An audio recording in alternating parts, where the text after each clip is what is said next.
Boa tarde a todos. Antes de nós darmos início à nossa reunião, nós gostaríamos de pedir aos companheiros com o aparelho celular o favor de desligar para que não haja nenhuma interferência durante os nossos estudos. E vamos ler então a paginazinha de preparo, livro Palavras de Vida Eterna, lição 21, Compreendendo.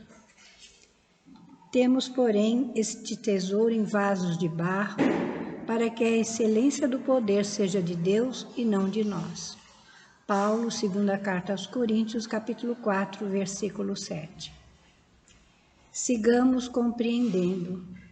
Lembra-te de que os talentos da fé e o conhecimento superior, o dom de consolar e a capacidade de servir, não obstante laboriosamente conquistados por teu esforço, constituem bênção do Criador em teu coração de criatura. Não te furtes desse modo a lavoura do bem, a pretexto de te sentires ainda sob a influência do mal. Até alcançarmos triunfo pleno sobre nossos desejos, malsãos, sofreremos na vida, seja no corpo de carne ou além dele, os flagelos da tentação. Tentação da luxúria, tentação da vingança, tentação da cobiça, tentação...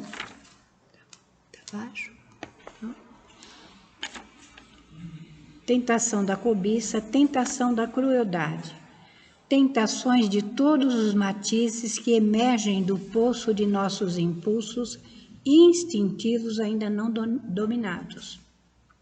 Se a tentação, contudo, nasce de nós, a flama da educação e do aprimoramento vem de Deus, conduzindo-nos para a esfera superior.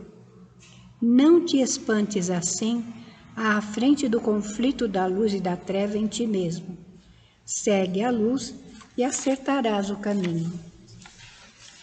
Riqueza mediúnica, fulgurações da inteligência, recursos geniais e consagração à virtude são tesouros do Senhor que, na feliz definição do apóstolo Paulo, transportamos no vaso de barro de nossa profunda inferioridade, a fim de que saibamos reconhecer que todo amor, toda sabedoria, toda santificação, toda excelência e toda beleza da vida não nos pertencem de modo algum, mas sim a glória de nosso Pai, a quem nos cabe obedecer e servir hoje e sempre.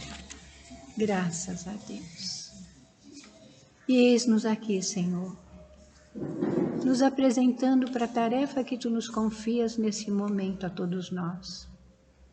Que sejamos, Senhor, leais diante de tudo aquilo que Tu nos oferece, procurando olharmos para nós mesmos, modificando aquilo que se faz necessário.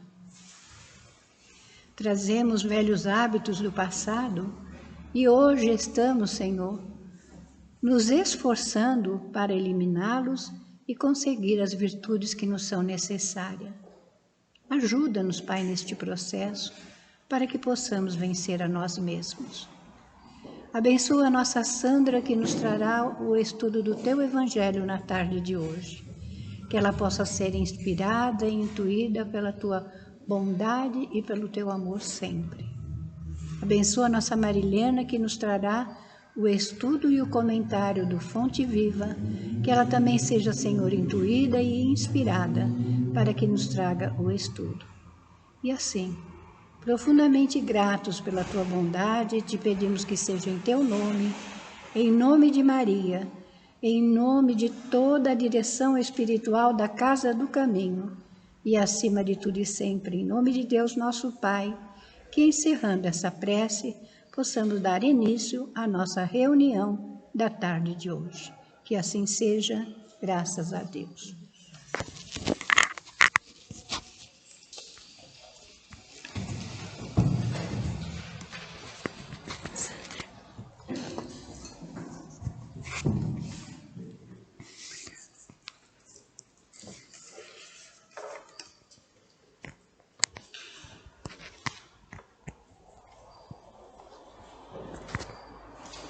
Boa tarde a todos.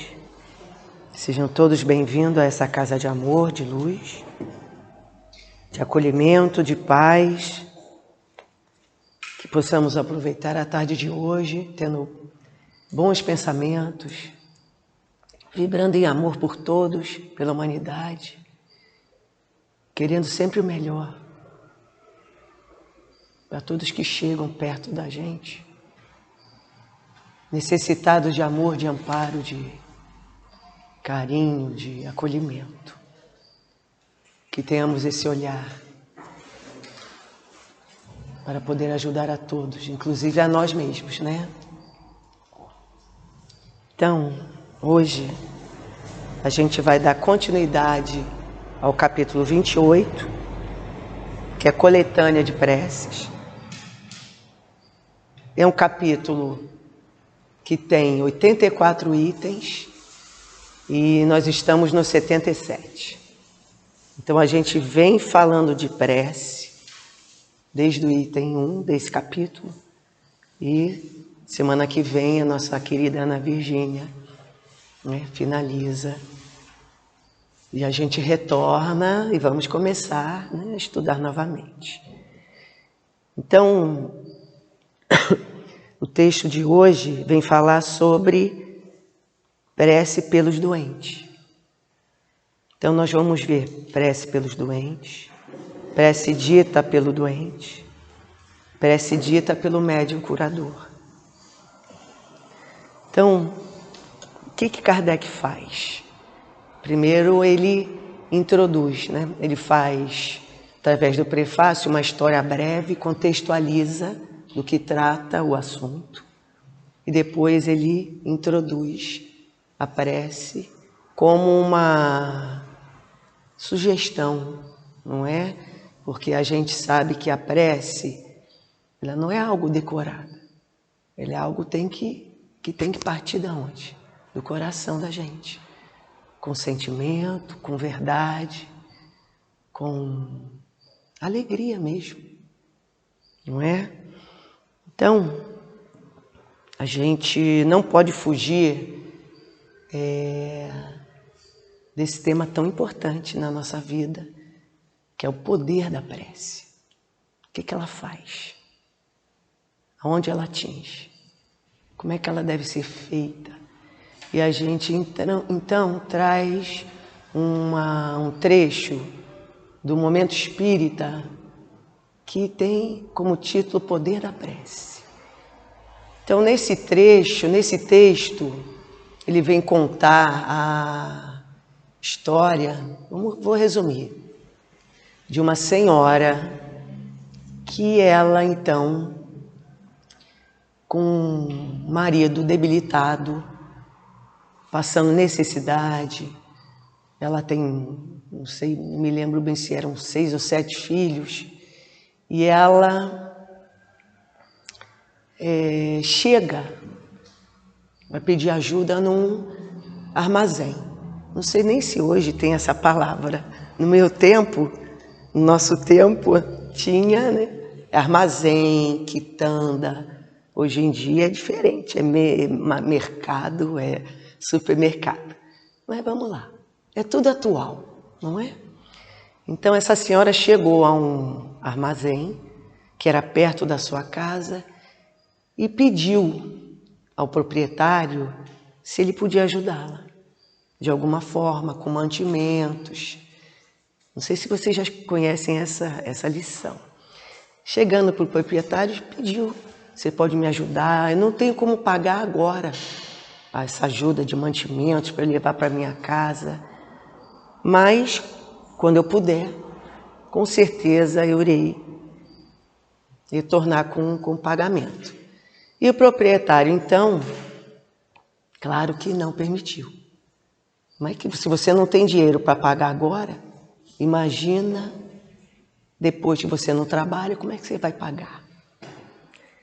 E ela então insistiu, e tinha nesse estabelecimento um senhor tomando ali um café ou alguma bebida, não sei bem, não me lembro bem. E ele então, ouvindo aquele diálogo, ele chegou perto do proprietário e falou assim: pode dar, que eu vou pagar essa compra. E o proprietário, então, meio desconfiado: tá bom, eu vou fazer isso. E ele pediu para essa senhora: você tem uma lista? Perguntou: você tem uma lista de compras de mantimentos? Aí ela falou assim: tenho sim. Foi na bolsa, pegou um papel, escreveu ali alguma coisa e entregou para o proprietário. Aí o proprietário pegou a lista, que era, entre aspas, né, um papel ali escrito, colocou no prato da tal balança, porque tinha que pesar. Então colocou ali o papel no prato e o que aconteceu? O prato foi abaixando, né? Como se aquela lista tivesse o quê? Um peso. Então foi abaixando, abaixando, abaixando, né? Ali naquele desequilíbrio. E o proprietário e o senhor que estava ali ajudando, falaram: poxa, como é que está? Né? Como é que isso está acontecendo? Como é que pode haver um desequilíbrio por causa de um papel? Aí, bom, o papel está ali no prato da balança, abaixando, abaixando, e ele falou assim: conforme registrar na balança, né, a quantidade, os quilos que precisa, eu colocarei no outro prato os mantimentos. E a balança abaixando, abaixando, abaixando.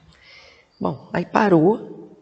Aí ele começou a colocar os mantimentos na outra balança. E assim foi. Mantimentos, aí colocou. E a balança não atingia o equilíbrio. Por mais que o proprietário colocasse os mantimentos, a balança não entrava ali em equilíbrio. Bom, o que realmente estava acontecendo? Não é? Porque por causa de um papel, como é que há essa, né, não há um equilíbrio? O que estava acontecendo? Aí o proprietário fez o seguinte: pegou os mantimentos, entregou para aquela senhora, porque foi combinado. Ela foi para casa, agradeceu. O freguês que pagou a conta estava feliz da vida, porque ele falou assim: valeu a pena cada centavo. Não é? Aí o proprietário fez o seguinte: depois que todo mundo foi, ele pegou aquele papel, abriu e viu que não tinha lista de compra nenhuma, que o que estava escrito ali era uma oração. Naquele caso, a moça, né, a senhora, escreveu assim, algo. Vou ler, tá? Meu Senhor, o Senhor conhece as minhas necessidades e eu estou deixando isto em suas mãos. Então foi essa frase que a senhora deixou naquele papel.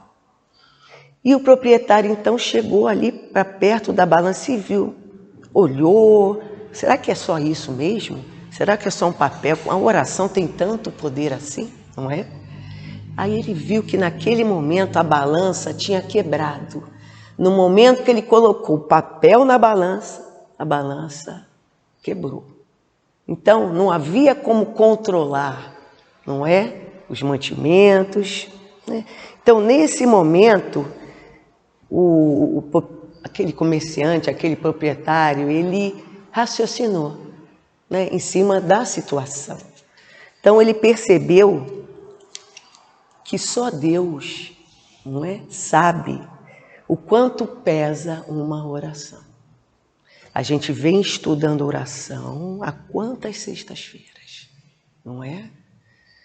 Só que, eu falo até por mim, a gente não tem essa noção do peso, a gente não tem esse entendimento de como a nossa fala, como o nosso pedido, como o nosso sentimento chega aos bons espíritos, a Deus, a Jesus. e o nosso coração fica em paz, não é?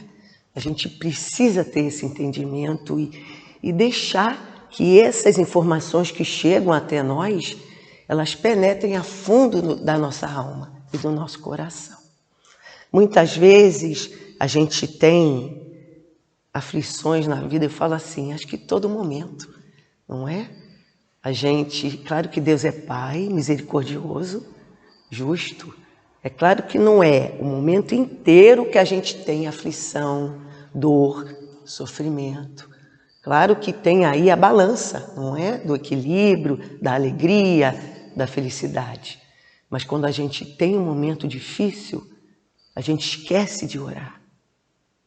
Às vezes a gente não tem, assim, está tão perturbado, não é? Com a dor, que a gente esquece de se ligar a Deus, a Jesus, ao nosso mentor, à espiritualidade. Então, a literatura espírita, ela fala o seguinte, as dores, os sofrimentos que a gente tem, a primeira atitude que a gente deve ter é fazer uma prece. Para acessar, não é? A espiritualidade, aos bons espíritos, a Deus, a Jesus, para que a gente tenha força, para que a gente tenha coragem, para que a gente tenha calma, difícil, não é? Equilíbrio, para sustentar aquilo, enfrentar e ir em frente. A gente não está falando aqui que é assim, ó, vou fazer a prece e eu vou ficar bem, eu vou ficar calmo. Não. Mas a gente vai ter a intuição dos bons espíritos, não é? Para saber o que eu tenho que fazer. Eu lembro bem que quando um ente querido, né, soube que estava com uma doença difícil, que eu fiz a prece num momento, e a ajuda veio.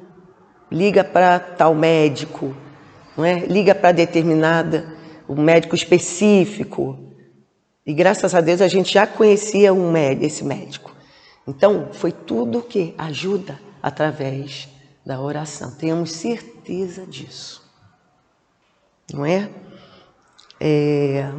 Eu escrevi aqui assim, ó. A gente faz prece nas horas das aflições, para pedir, para louvar, para agradecer. Mas aí vem a outra partida, né? A gente tem que fazer a prece também quando a gente está feliz. Quando alguma coisa chega e a gente fica, poxa, que bom, que legal, que alegria. É prece de agradecimento, não é? Mas a gente esquece também. Quando eu vou para o trabalho, né, vou dar aula, que a gente sabe que vai encarar aí, né, 40 alunos, vezes 3, 120, 4, 160 e por aí vai, que cada um é de um tipo, o que a gente deve fazer antes? Uma oração. Não é? Pedir calma, coração calmo, muito amor, não é? Muito equilíbrio, muita paciência, sabedoria, não é? Então, e quando a gente sai, quando eu saio, eu falo, ai, graças a Deus, Jesus, obrigado. Obrigado primeiro por eu ter esse emprego, que eu gosto tanto, não é? Obrigado por eles estarem mais calmos, obrigado por não haver nenhum tumulto. Então a gente tem que agradecer. Agradecer sempre. Isso aí deve ser assim, ó, colocar, igual a gente, quando faz Enem, no meu tempo não era Enem, era vestibular, que a gente colocava as fórmulas todas num papel, e né, era na cozinha, era na sala, era, né, nos lugares, e a gente ia decorando as fórmulas. É assim que a gente tem que fazer. É uma fala simples, mas é uma fala que eu falo assim, dá certo, confie, não é? Então vamos lá. Isso foi um preâmbulo para a gente entrar no tema que é prece pelos doentes. Então vamos ler o item 77. As doenças fazem parte das provas e das vicissitudes da vida terrestre. São inerentes à grosseria da nossa natureza material. e da inferioridade do mundo que habitamos. As paixões e os excessos de todos os gêneros deixam em nós germes malsãos, muitas vezes hereditários. Então, se a gente for analisar essa fala, não é, de Kardec, desde que o mundo é mundo, os médicos, os cientistas, os pesquisadores, eles lutam, eles correm atrás para buscar o quê? A cura das doenças. É como se fosse uma corrida de Fórmula 1. É uma busca implacável, é uma busca incessante, é uma busca incalculável. A gente não tem noção disso. Quando esses médicos descobrem a cura, o que acontece de alguma doença? Surge outra. A gente fala assim, mas é mais branda, igual a gente vinha conversando no carro. Teve a Covid, mas agora tem algo mais suave, não é? A variante é mais suave, mas aparece alguma outra doença que a gente fica de cabelo em pé, a gente fica com o coração apertado. Mas a gente pensa assim, por quê? Por que não se consegue acabar com as doenças? Se a medicina está tão avançada, se a medicina está tão evoluída, não é?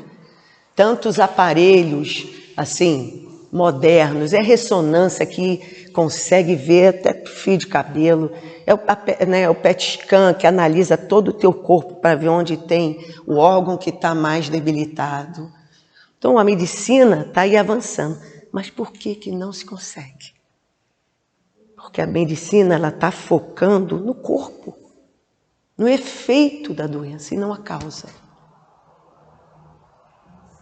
O corpo, a medicina olha o corpo, olha os órgãos, mas qual é a causa da doença? Aí a doutrina espírita, a literatura espírita vem esclarecer a gente que o doente não é o corpo, a doença está presente, né? Aparece. Mas quem é o doente? É o espírito.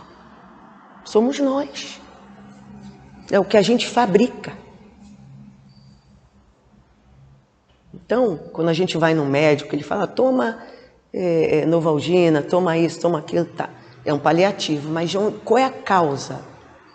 E a gente tem que saber, a gente tem que descobrir, a gente tem que olhar para nós mesmos e falar assim, a causa está aqui, no meu pensamento. Então, tanto a saúde como a doença, elas estão no espírito e não na matéria. Tá? Por isso a importância da gente ter bons pensamentos, bons sentimentos, não é? Porque quem é que pensa? Somos nós, é o espírito, não é? Então, pensamento, ele é um dínamo. Se você tem, tudo que a gente produz em pensamento e sentimento, traz o quê? Pode trazer duas coisas, tem consequência. Traz o sofrimento ou traz a alegria. Sofrimento é o quê? A doença. A alegria pode trazer alegria, depende. A escolha é de quem? É nossa. Então traz a alegria, traz a felicidade, não é? Traz o equilíbrio, esse equilíbrio que a gente procura tanto. Hoje eu não estou bem. Por quê? Qual é o meu pensamento? O que eu estou pensando? O que eu estou fabricando aqui? Não é? Então, a gente tem que ter atenção a isso. Até quem chega perto, né? Alguém chegue perto da gente com algum pensamento mais difícil, a gente tem que ajudar. É nossa tarefa. Nós somos estudantes, participantes, colaboradores de Jesus. A gente já está aqui ouvindo um monte de coisa, não é? Então, é nosso dever, é nossa tarefa, não é? Então, a gente já ouviu, bom, eu já, que eu sou mais, ouviu a frase, mente sã, corpore são. Mente sã, corpo são. É mente saudável, corpo físico saudável. Não é? Então, a qualidade dos nossos pensamentos interferem aonde?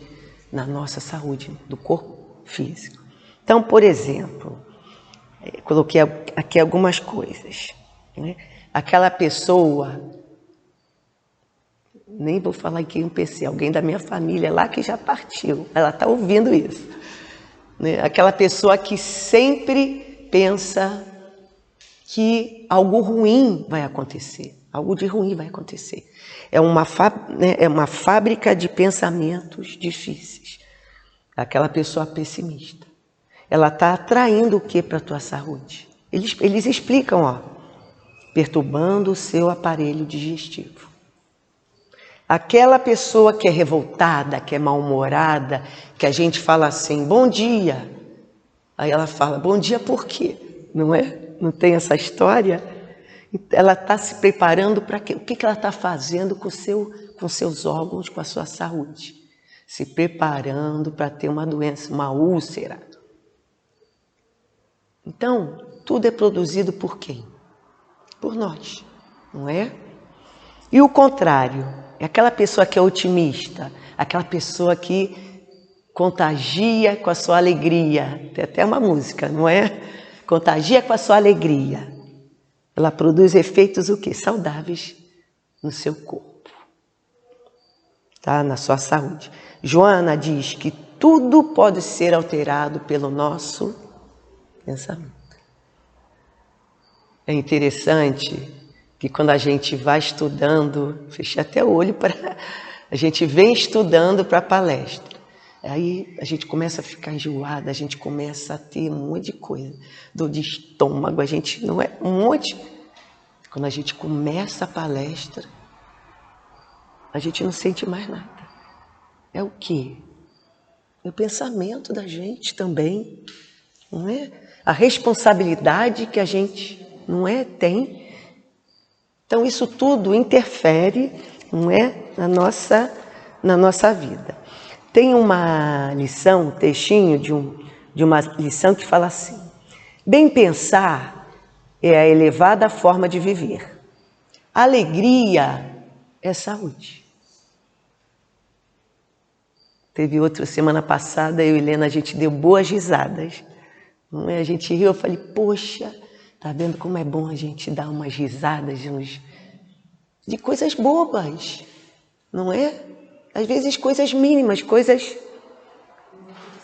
Não é? Então, eu falei para ela, eu senti como a minha mãe, falei para ela assim, eu tive o sentimento, as alegrias, os sorrisos que a gente, as gargalhadas que a gente deu, eu senti o que eu fazia com a minha mãe, que a gente sorria, que a gente parava no shopping, sentava nos banquinhos e ficava olhando as pessoas, cada uma de um jeito, a gente falava, ela está assim, essa aqui está assim. Umas coisas bobas, e a gente ria, dava gargalhadas das besteiras, não é? Então, alegria é saúde.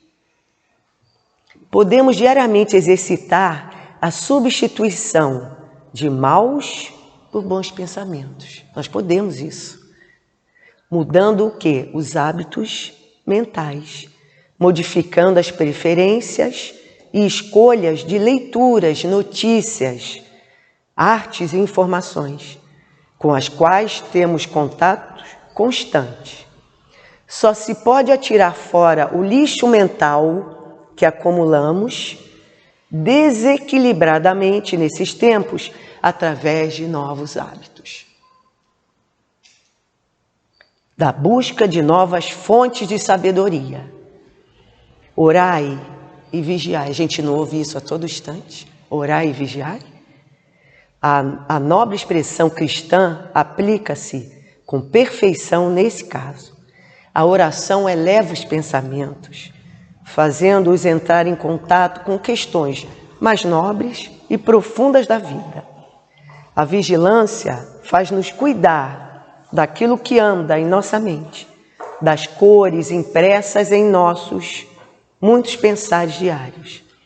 Então, a qualidade, voltamos a falar de nossos pensamentos, interfere, determina a saúde do nosso corpo físico. Porque o pensamento, ele é criador. não é? A gente vive, como Kardec fala, né, aqui no comecinho, as doenças fazem parte das provas e das vicissitudes da vida terrestre. A doença faz parte do nosso mundo, desse mundo de provas e expiações, né, que agora está sofrendo transformações físicas, morais. Quem é que habita aqui? São espíritos? Eu falo que são espíritos rebeldes à lei de Deus, que se afastaram das leis de Deus. São espíritos imperfeitos que precisam retornar aqui a esse planeta para expiar, não é? Para passar por provas, para se ajustarem com a lei. E quando a gente fala em espíritos imperfeitos, a gente vai na fonte, no Livro dos Espíritos, na questão 101, que traz as características dos espíritos imperfeitos. Só para ficar bem na nossa mente, né? Para a gente não esquecer e falar assim, eu vou modificar. Então, olha as características. Predominância da matéria sobre o espírito. Propensão para o mal. Ignorância, orgulho, egoísmo e todas as más paixões que lhe são consequentes. Têm a intuição de Deus, mas não o compreendem. Nem todos são essencialmente maus. Em alguns, há mais leviandade, inconsequência e malícia do que verdadeira maldade. Uns não fazem o bem nem o mal, mas simplesmente, por não fazerem o bem, denotam sua inferioridade. Outros, ao contrário, se comprazem no mal e ficam satisfeitos quando encontram oportunidade de praticar.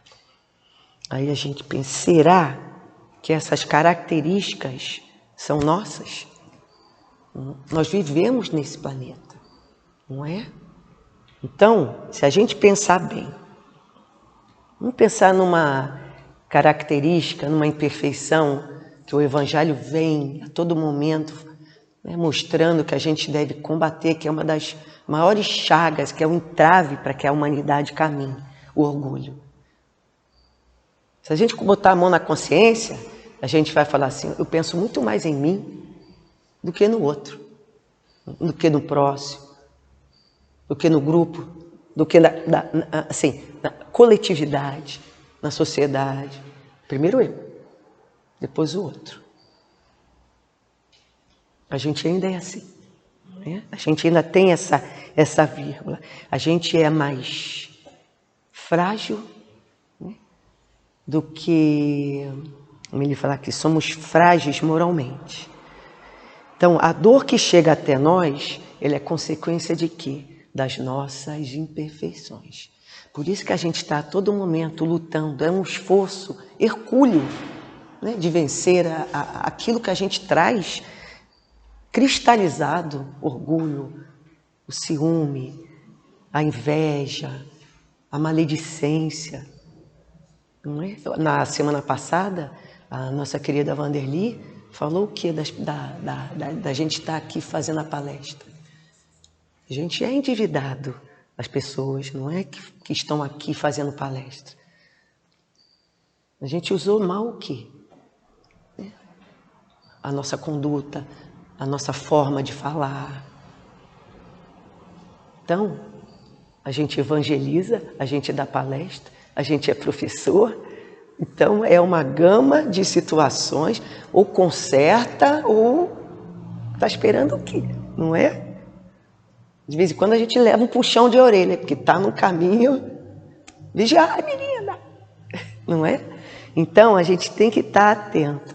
Se a gente fala aqui, né, da gente mesmo, botar a mão na consciência aqui, não vou acusar ninguém, nem vou apontar. Alguém aqui, fechar o olho, hein? Alguém aqui é ciumento, tem esse sentimento? Nem vou levantar o braço. Aí ele vem explicando. O que é o ciúme? O que ciúme faz? O que uma pessoa ciumenta faz? Ela desconfia de tudo e de todos. Ela tem paz? Ela vê cabelo em ovo. Não é? A pessoa gananciosa, aquela pessoa que tem uma vontade exagerada de ter tudo, qualquer coisa, principalmente poder e dinheiro, ela tem paz? Não. Ela não se contenta com aquilo que tem. E o que ela tem, ela não quer dividir, ela não quer ajudar, ela não quer, né? Então, por esse exemplo, a ciúme, a ganância, ele falou um monte, inveja, orgulho, né? Aqui no Livro dos Espíritos, egoísmo, por aí vai, são imperfeições que a gente gera, né? Que a gente traz, que a gente gera no nosso corpo físico, produzindo o quê? Doenças, sofrimentos. A gente está repetindo isso várias vezes. É para a gente apreender. Tá? Continuando no Evangelho. Nos mundos mais avançados, física ou moralmente, o organismo humano mais depurado e menos material não está sujeito às mesmas enfermidades e o corpo não é minado silenciosamente pelo dano das paixões. Ele está falando de quê? De mundos mais evoluídos, não é? De mundos mais avançados, onde a condição material e moral é completamente diferente do nosso. E ele indica aqui para a gente estudar, ó, capítulo 3, item 9. São os mundos superiores, onde ali a beleza do corpo é diferente ao equilíbrio. Porque esses espíritos, eles estão ligados pelos laços de amor, de fraternidade. Ali eles olham para o irmão, eles olham para o outro como o irmão mesmo, é diferente da gente. Por isso que ele fala, lá não está sujeito às mesmas enfermidades.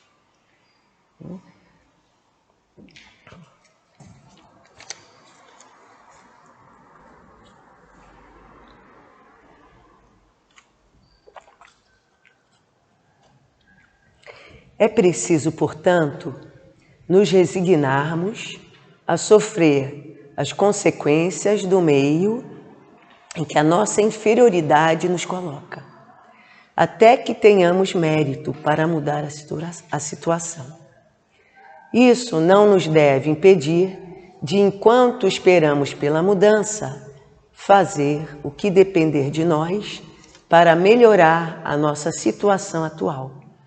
Porém, se apesar dos nossos esforços não conseguirmos fazê-lo, o Espiritismo nos ensina a suportar com resignação nossos males passageiros. Então, o que Kardec está falando aí? Da resignação, da nossa inferioridade ainda.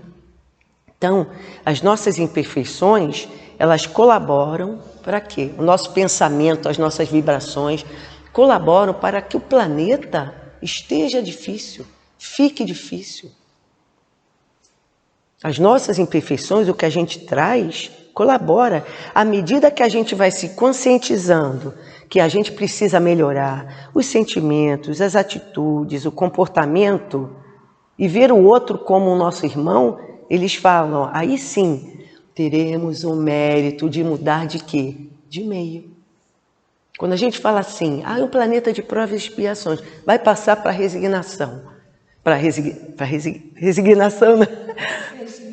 Regeneração. Estou com a resignação, acho que eu tenho que ter resignação. Para regeneração.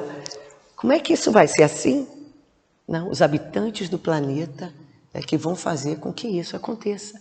A nossa melhoria, não é? As nossas atitudes, a nossa boa vontade, o amor que a gente vai conquistando aos pouquinhos. Olha, eu já estou no patamar, do amor, não é? Então, isso tudo é muito sério, não é conversa, não é?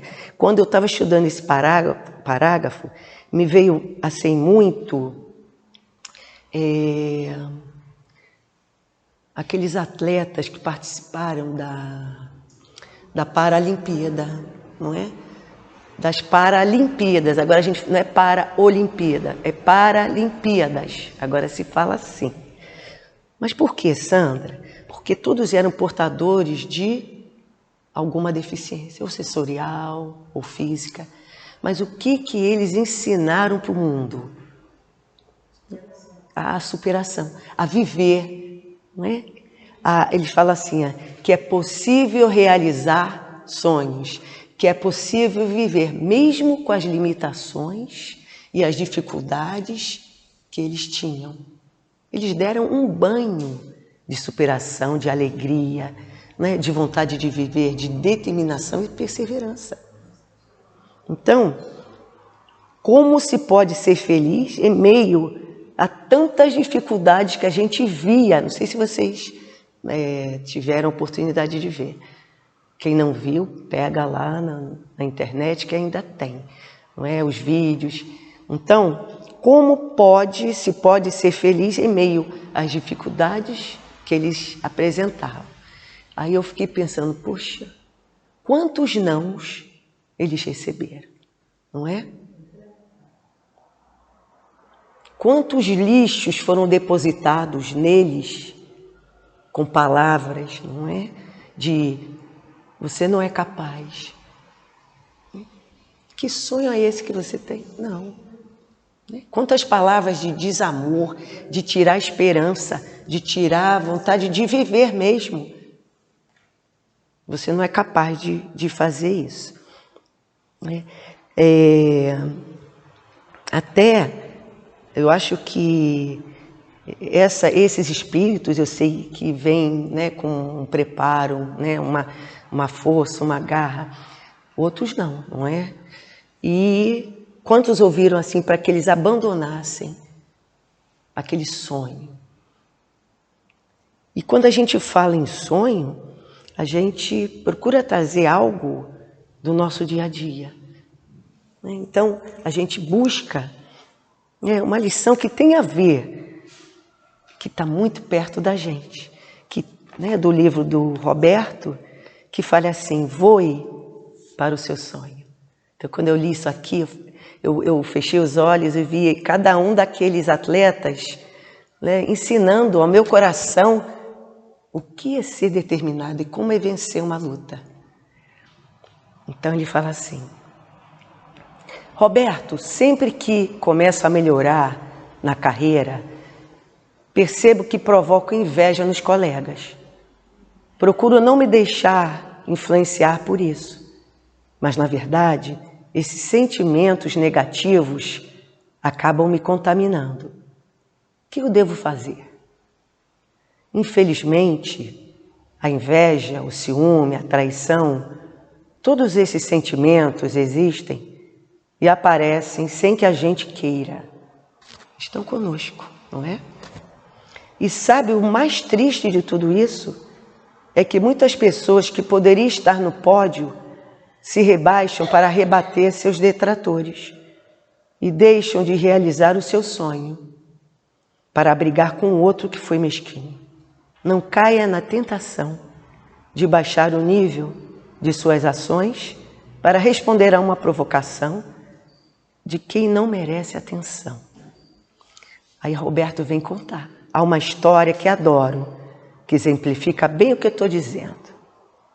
Logo após a Segunda Guerra Mundial, um jovem piloto inglês se lançava com seu frágil avião monomotor numa arrojada aventura em redor do mundo. Pouco depois de levantar voo de um dos pequenos e improvisados aeroportos da Índia, ouviu um ruído estranho que vinha de trás do seu assento.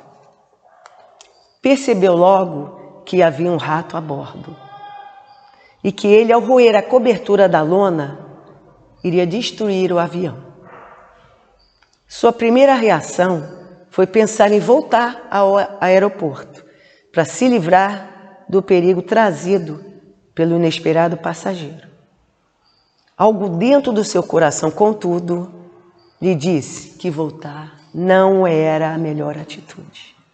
Olha o coração aí agindo. Pelo contrário, decidiu voar cada vez mais alto. E assim fez.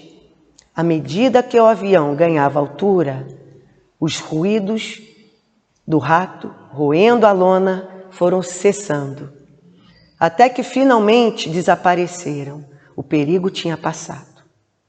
Muitas vezes, quando você decolar em direção aos seus sonhos, ouvirá ruídos que denunciam a existência de alguns ratinhos a bordo. Talvez sua primeira reação seja voltar ao lugar de onde partiu para persegui-los e ter um embate. Não é? E ele fala aqui, e matá-los com as próprias mãos. Resista à tentação de abandonar os seus sonhos e tome a mesma decisão do piloto. Voe mais alto. À medida que você continuar subindo, os ratinhos vão ficar admirados com a sua coragem e darão um jeito de descer antes que a altura seja grande demais. Se alguém ameaçar destruí-lo por inveja, calúnia ou maledicência, voe mais alto. Se o criticarem destrutivamente, voe ainda mais alto. Se lhe fizerem injustiças, voe mais alto ainda. Finalmente você descobrirá por que foram todos embora. É que os ratos não suportam altura. Não é? Então, essa lição traz o quê? Qual o sentimento que a gente tem que ter, não é? Diante das dificuldades da vida? São os melhores possíveis, é luta, é esforço. Então, o doente é quem tira a esperança do outro. O doente é aquele que se permite sentir raiva, sentir ódio, sentir inveja. A gente não pode apontar, né, o outro está em embate comigo. Deixa. Eu não quero ficar doente. Ninguém aqui quer.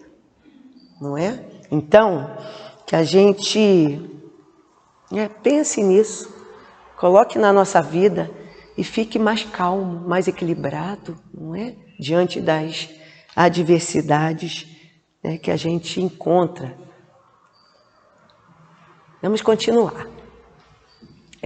Se Deus não quisesse que os sofrimentos corporais fossem amenizados ou dissipados em certos casos, Ele não teria posto os meios de curá-los à nossa disposição. Sua previdente solicitude a esse respeito, de acordo com o nosso instinto de conservação, indica que é o nosso dever procurá-los e aplicá-los. O que Kardec está dizendo? Deus colocou na nossa vida os meios para a gente curar. Tem os médicos, não é? Tem os remédios, tem o passe, tem a água fluidificada. Ele coloca recursos da medicina, onde os espíritos, né, utilizam os fluidos dos médiuns curadores para ajudar o enfermo. Temos a oração. O que a oração faz? Que a gente vem aprendendo. Faz nos ligar, nos elevarmos a Deus, aos bons espíritos. E eles derramam sobre nós, né, a cura, a vontade de querer melhorar, a vontade de querer ficar bem, o ânimo, a alegria. Por isso que a gente tem que estar conectado. Tem momentos que a gente fica assim, triste, estamos nesse mundo, mas tem os remédios, tem as saídas.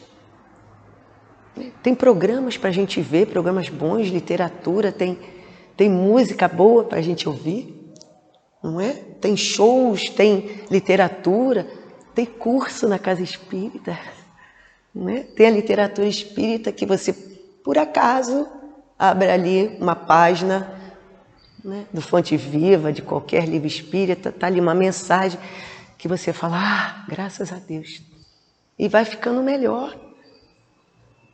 Não é? Deus não quer que a gente fique doente, que a gente fique triste, que a gente fique mal. Mas cabe a gente mudar, não é? Essa rota. Aí, a partir daí, ele vem falando sobre três preces. Uma dita pelo doente, é o doente que faz a prece. Então ele vem, né, citando, a gente não vai ler, né? A gente vai resumir do que ele, né, como é que ele orienta, né, a prece pelo doente. O que a gente, quando a pessoa está doente, né, o que a gente pede? Não, aqui é dita pelo doente, né? Se a gente está passando um momento difícil, uma doença, o que a gente deve pedir? Resignação, não é? Aceitação. Não é resignação de você aceitar e pronto, vou ficar na minha cama, não vou procurar médico, não é? É ativa, é alguma coisa que você se movimente. Alguma coisa que te dê alegria, mas eu não posso sair da cama. Alguma coisa você tem que fazer, tirar do fundo, né, da tua alma uma força, porque quando você faz a prece, essa força ela é potencializada. A gente é ajudada de todas as formas. Não há prece sem resposta, não é? Então, e outra coisa aqui, o doente ele tem que reconhecer que Deus é justo, misericordioso, bom. Não é se revoltar. Claro que no primeiro momento você pode falar até assim, por que eu? Não é? Por que eu que tenho que ficar dessa forma? Mas a gente sabe, a gente estuda, né? As doenças estão no espírito, ou é coisas do passado, não é? Ou é coisas da atualidade mesmo, que você está buscando para si. Depois ele fala da prece para um doente. Quando as pessoas colocam, né, os nomes dos grupos, a nossa casa tem os grupos das pessoas que fazem prece, da cura, né? Quando se coloca ali, prece para uma pessoa que está doente. Como é que é essa prece? Como é que a gente deve fazer essa prece? Aí ele fala assim, para que os bons espíritos estejam ali, envolvendo aquele ser, né, aquele doente, para que ele se acalme, né, para que ele tenha equilíbrio, para que ele tenha força e fé, para ter aceitação também. Então tudo a gente direciona a Deus, a Jesus, a espiritualidade. E na hora que a gente faz uma prece, né, a gente tem intuição também, né? Para falar assim, é desse jeito, que ele tenha fé. A gente sabendo ainda que o doente é dessa forma ou de outra, que ele tenha fé, que ele tenha calma, que ele tenha equilíbrio para passar por aquilo. E no final, ele fala, né, da prece dita pelo médium curador. Meu Deus, se resolveste te servir de mim, o médium curador, tão indigno que sou, eu posso curar este sofrimento, se essa é a tua vontade. Olha o médium curador, ele sabe que não é ele que cura, não é?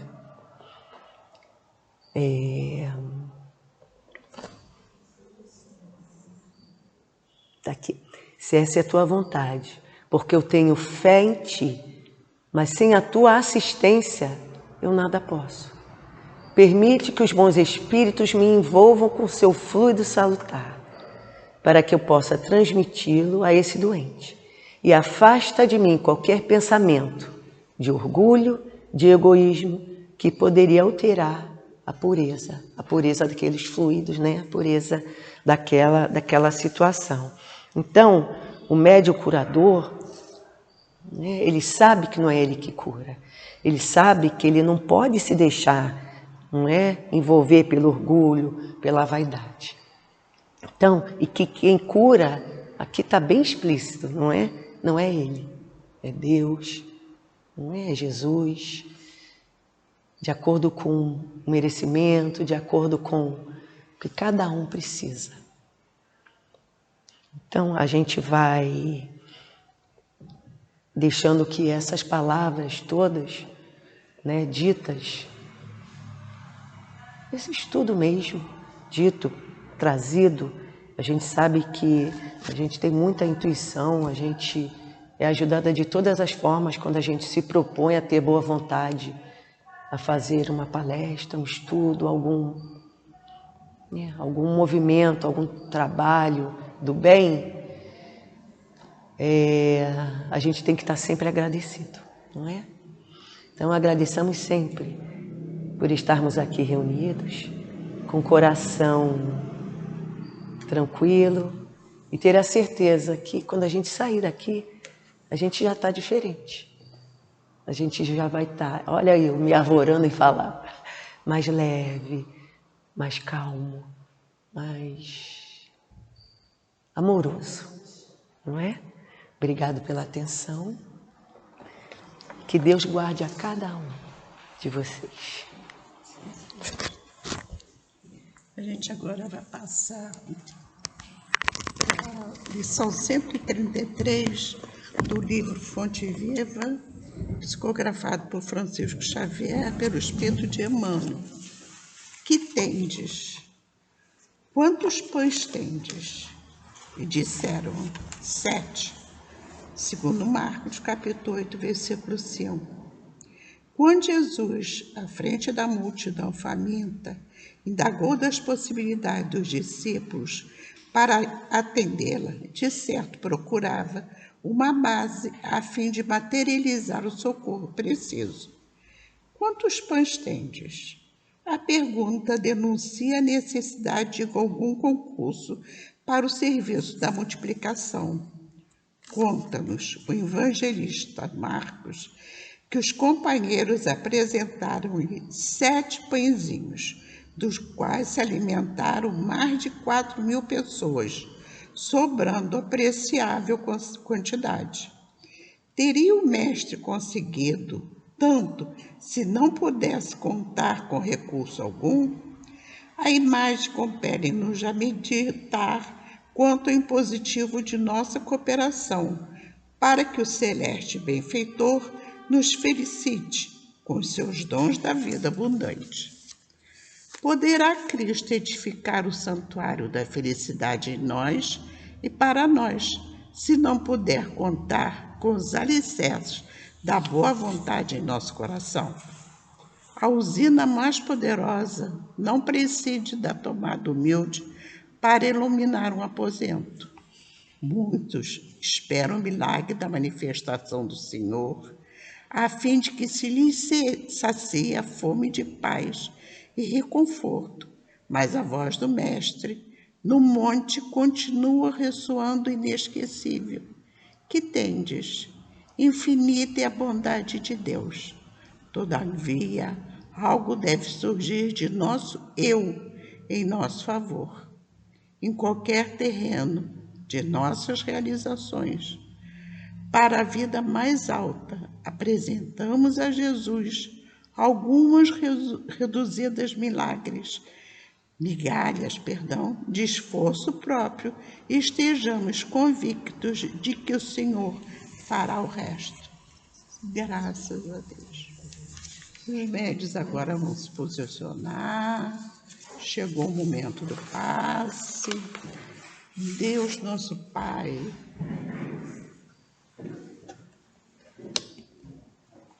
nosso divino médico, queridos amigos espirituais, rogamos as vossas bênçãos de amor, de paz e de equilíbrio, de cura para todos nós que aqui estamos. Que os bondosos amigos espirituais encontrem em nós as disposições para o bem. Que seja em teu nome, em nome de bons espíritos e, acima de tudo, em nome de Deus, que possamos iniciar o passe. Graças a Deus.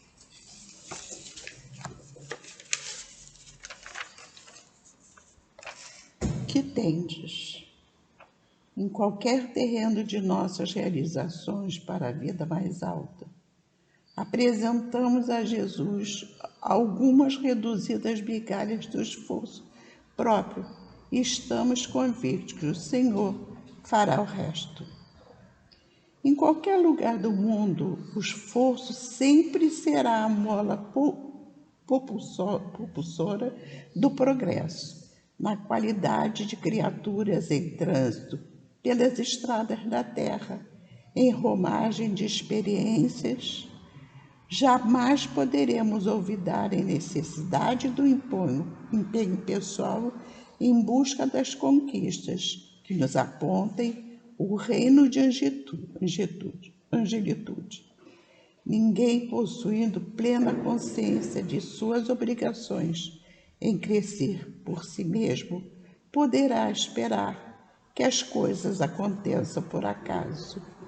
É certo que sábias, justas e magnânimas leis de Deus laboram a nosso favor, mas na condição de criaturas de oportunidades e condições para que realizemos nós mesmos. Espiritual, devemos adquiri-la com muito esforço e dedicação. Em dado momento de sua magistral presença na Terra, sentenciou aos seus seguidores: pedi e achafuzar. Em outro momento ensinou: buscai e acharei, batei e a porta se abrirá. Os ensinamentos não deixam qualquer margem de dúvida. Nada obteremos de proveitoso sem que nada tanto nos empenhemos, pois somente o real interesse em progredir intimamente poderá movimentar recursos da providência divina em nosso coração. E se nos esforçarmos em socorrer os irmãos do caminho, o amor divino, sem dúvida, se esforçará para nos amparar também. Nunca nos esqueçamos de Francisco de Assis. É dando que se recebe. Graças a Deus. E agora vamos continuar com os nossos pensamentos, os nossos sentimentos apaziguados, felizes, para ouvirmos, sim, a mensagem do plano espiritual. Graças a Deus.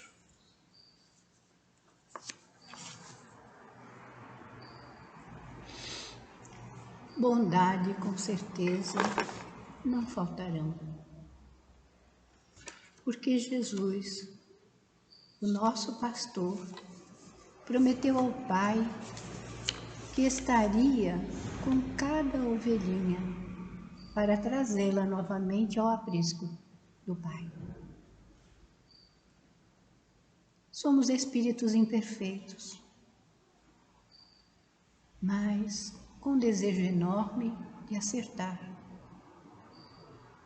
Sabemos da nossa extensa bagagem de problemas do passado, de escolhas erradas que fizemos, mas o Pai jamais fecha a porta para um pedido,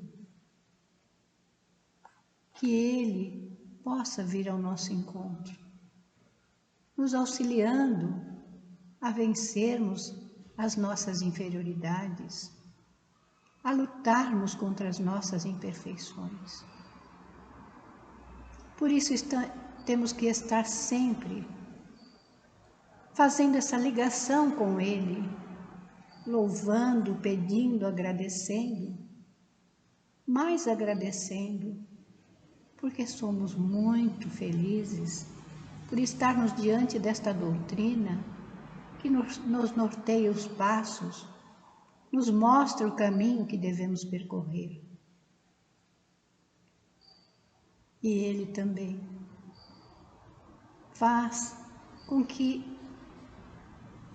tenhamos a fé, pequenina de um grão de mostarda, mas a fé que movimenta, a fé que levanta, a fé que redime, a fé que nos traz a esperança.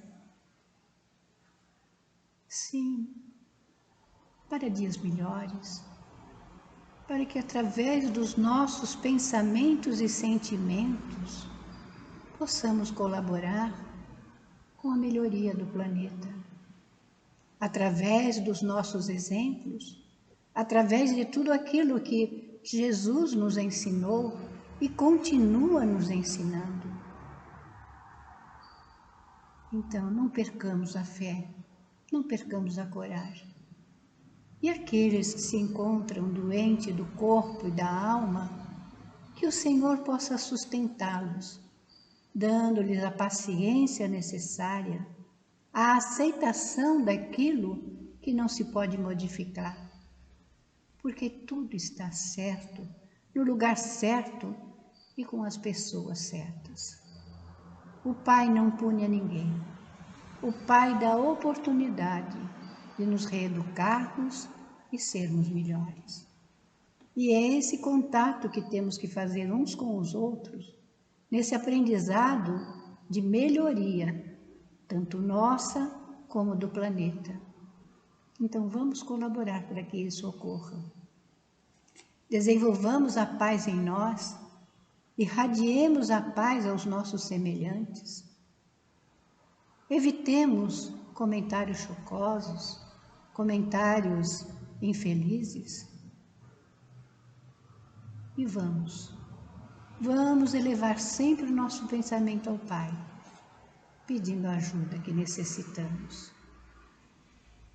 E assim, meus irmãos, que esta paz, que Deus, Jesus e toda a espiritualidade derramam sobre nós, estejamos convictos da paz em nós sempre. Que assim seja, graças a Deus. Graças a Deus. E assim,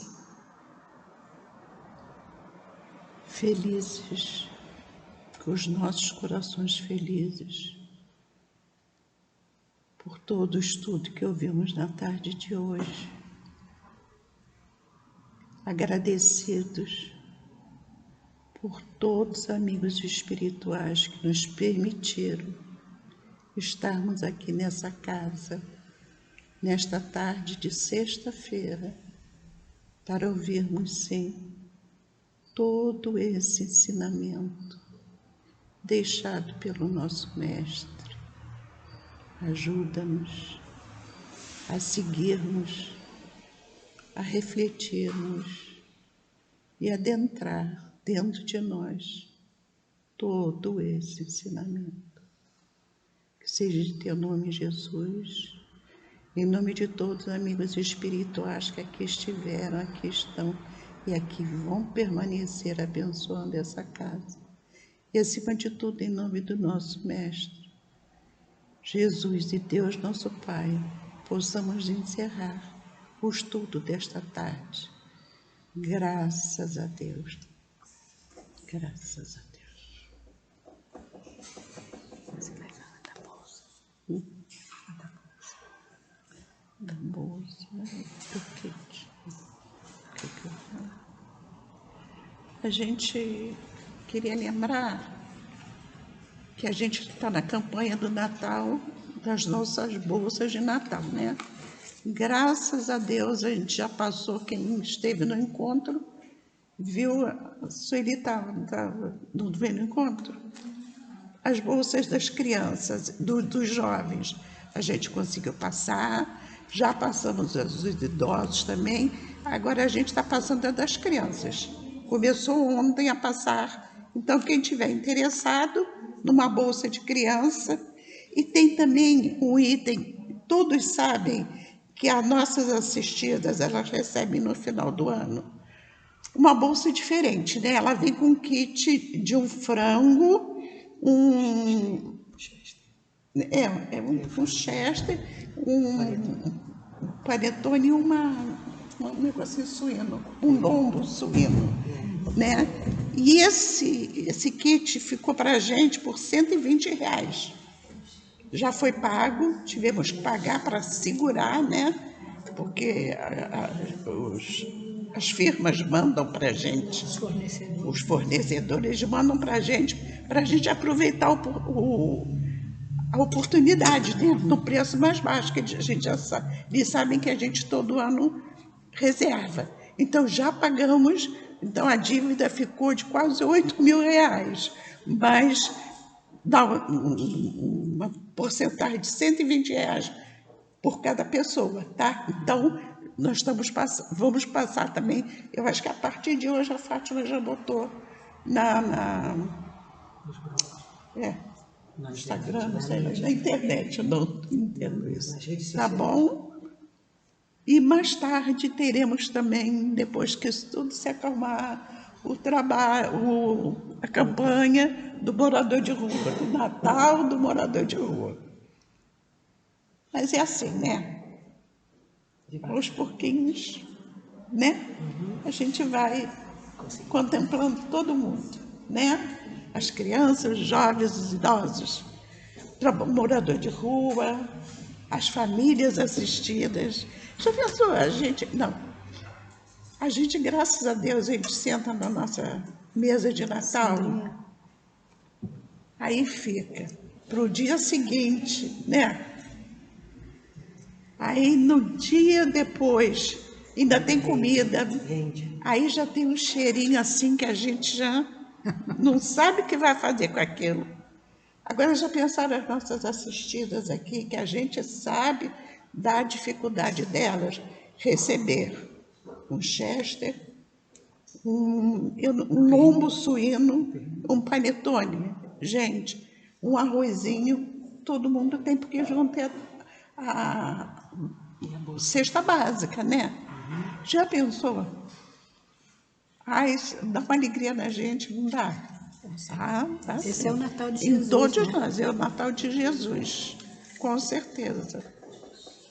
E quem nunca participou também do Natal de rua, muito bonito, muito bom, muito bom. Tanto a organização na casa, né? Como o trabalho na rua. Eu adoro o trabalho na rua. Adoro, adoro, adoro. Sempre gostei.